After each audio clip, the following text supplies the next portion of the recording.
Assalamualaikum warahmatullahi wabarakatuh. Salam sejahtera bagi kita semua. Om Swastiastu, Om Namo Buddhaya, salam kebajikan. Jumpa lagi dengan Guru Gabut. Kali ini Guru Gabut memberikan problem catur 3 langkah mati, di mana putih jalan duluan dan hitam harus mati dalam 3 langkah. Problem ini sangat unik dan menarik sekali, dan juga penuh dengan teka-teki yang tertantang untuk memecahkannya. Baiklah, sebelum kita membuka kunci, ada baiknya kita lakukan langkah coba-coba dulu ya, atau langkah simulasi. Baiklah, kita lakukan langkah analisis atau langkah-langkah kemungkinan untuk mematikan Raja Hitam dengan 3 langkah. Misal, menteri kita gerakkan ke petak B4 untuk menyekak Raja Hitam, skak, tentu akan dimakan pion hitam ya, seperti ini. Dan jika pion ini dimakan dengan benteng, skak, ini langkah kedua dari putih ya, tentu raja dapat makan pion. Nah, seperti ini. Terus jika disekak dengan benteng ke sini, nah ini 3 langkah dan raja masih bisa leluasa kabur ya. Coba kita buat kemungkinan yang lain, mungkin yang ada ya. Nah, misalnya menteri putih makan kuda hitam B3 sekak seperti ini. Nah, raja hitam masih bisa makan pion seperti ini. Dan jika putih melakukan sekak menggunakan benteng ke C4 skak, tentu raja hitam dapat melarikan diri ke petak D7, terus disekak dengan menteri misalnya, raja hitam masih bisa lari ke petak C8. Ini langkah ketiga dan tidak terpecahkan, Mas Yan. Apa mungkin ada simulasi yang lain? Mari kita lihat analisa yang lain ya. Bagaimana jika disekak pakai gajah seperti ini, skak? Tentu raja bisa makan pion ya. Terus kemana lagi? Misalnya ini makan pion, sini skak, bisa ditutup, atau rajanya bisa makan gajah. Kalau disekak ke sini tidak bisa ya, ada pion. Kalau disekak ke sini skak, raja masih bisa bebas, masih belum 3 langkah. Gimana? Apakah para insan catur tertarik untuk memecahkan problem ini? Jika para insan catur tertarik untuk memecahkan problem ini, saya akan memberikan waktu 10 detik untuk berpikir. Baiklah, 10 detik dimulai dari sekarang.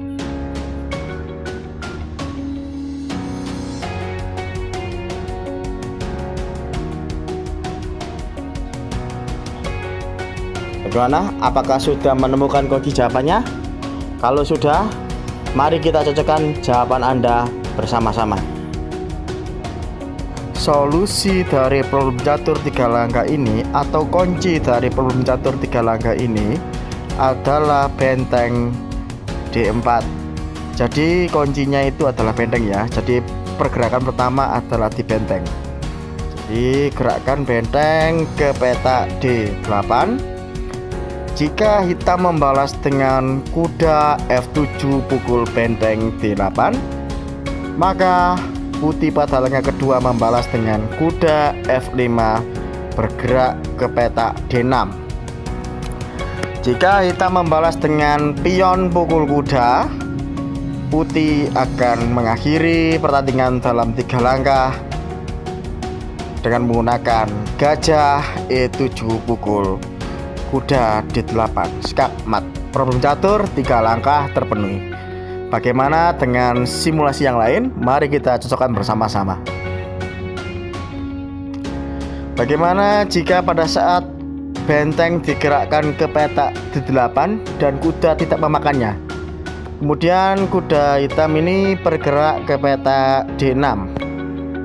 Jawaban putih adalah menggerakkan bentengnya ke B8 skak. Karena raja hitam tidak bisa bergerak, harus ditutup dengan menggunakan kuda hitam ya. Jadi kuda hitam D6 ini menutup sekak benteng di B8 ya. Jadi bergerak ke petak B7. Tentu langkah ketiga putih untuk mengakhiri problem ini adalah benteng pukul kuda sekak mat. Problem catur 3 langkah terpenuhi. Lalu bagaimana dengan analisis yang lain atau kemungkinan yang lain? Mari kita lihat ya. Nah, pada saat kuda benteng dimajukan ke D8, misalnya kuda yang lain bergerak, misalnya kuda yang lain adalah kuda B3, digerakkan ke petak C6. Nah, C5 maaf, C5. Nah, misal seperti ini, jawaban putih akan tetap ya, yaitu menggerakkan bentengnya ke B8 sekak. Apabila ditutup dengan kuda, pasti kudanya dimakan benteng sekak mat. Lalu jika rajanya pukul pion, akan diakhiri putih dengan 3 langkah dengan menggunakan menterinya ke petak B5 sekak mat. Problem catur 3 langkah terpenuhi. Bagaimana jika yang digerakkan adalah bidak lain? Mari kita analisis ya. Kita lihat apa yang terjadi pada saat langkah pertama putih adalah menggerakkan bentengnya ke D8 dan hitam membalas dengan menggerakkan pionnya. Misal yang kita gerakkan adalah pion C3 ke C2 seperti ini, maka putih dapat melakukan sekak dengan menggunakan benteng D8 ke B8 sekak mat. Malah hitam akan berakhir dalam 2 langkah saja. Jadi hitam tidak akan selamat dan mati dalam 2 langkah. Coba yang lain ya. Misalnya pion yang E6 ini bergerak ke E5. Tentu jawaban hitam akan sama, yaitu menggerakkan benteng D8 ke petak B8 sekak mat. Mati 2 langkah malah mengenaskan. Coba langkah yang lain. Misalnya pion yang digerakkan adalah pion A7, misal ya ini A7 bergerak seperti ini, maka jawaban putih untuk melakukan sekak mat adalah memakan kuda dengan menteri ya. Seperti ini sekak. Bila raja bergerak ke petak A7, maka dapat diakhiri oleh putih dengan menggerakkan menteri ke B8 sekak mat, atau bisa menggunakan gajah ke petak C5 sekak mat. Problem catur terpenuhi. Benar enggak? Coba bila hitam memakan pion seperti ini, maka putih dapat mengakhiri raja dengan 3 langkah, yaitu dengan cara menyekak hitam dengan menggunakan kuda F5 ke petak D4 sekak.